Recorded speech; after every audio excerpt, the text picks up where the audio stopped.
Here at Sanford Heisler Sharp, our whistleblower, QTEM, and customs fraud division has handled a wide range of cases covering a wide range of defendants and a wide range of issues within those broader topics. We have a huge breadth of experience here in the kinds of cases we've brought. We've brought cases in the healthcare industry. We brought cases in defense contracting.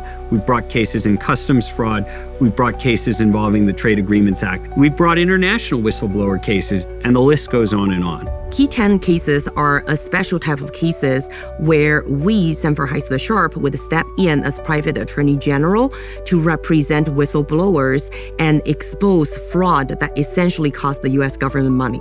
It usually involves the businesses who provide service or products or anything of value to the U.S. government. But during the process, either the product was defective or the process involved some sort of fraud scheme. And as a result, the U.S. government lose out on money, and the government agencies in general are short of resources. So that's why private law firms like Sanford Heisler Sharp would step in as private attorney general to work with whistleblowers and expose this type of fraud.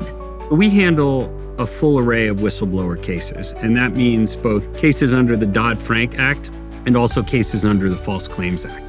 The False Claims Act is a statute that targets fraud on the government. The Dodd-Frank Act is a little bit different. Under the Dodd-Frank Act, you can actually bring an anonymous case, and that's an additional protection for whistleblowers against retaliation because their identity isn't even known. Now, sometimes down the road, the company will figure out who the whistleblower is, but that's not the end of the road. It's another good reason to engage an attorney, because if a company knows that you are represented by a powerful law firm, they are significantly less likely to retaliate against you than if they think you're all alone. If you talk to a lawyer, if you talk to me, even if you never sign a retainer agreement, it's a privileged communication. So you're allowed to call me and say, am I in trouble? Is there something I can do with this? You need to have that conversation because maybe you're being pulled into a terrible illegal scheme unwittingly. Maybe you're part of something bigger than you. Whistleblowers, they have to have knowledge that there's something wrong. And then they have to be able to trace it in some way that makes it very believable, credible, and verifiable.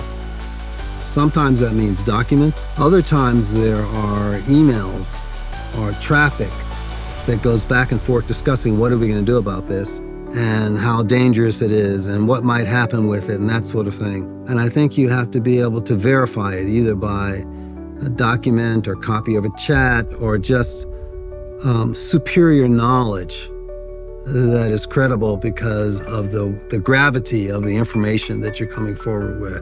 And then you got to talk to somebody about it. You need to go to somebody who has an open mind to the possibilities that exist in today's environment. But you have to have somebody who's curious enough to listen and ask the right questions so that you can get some real advice.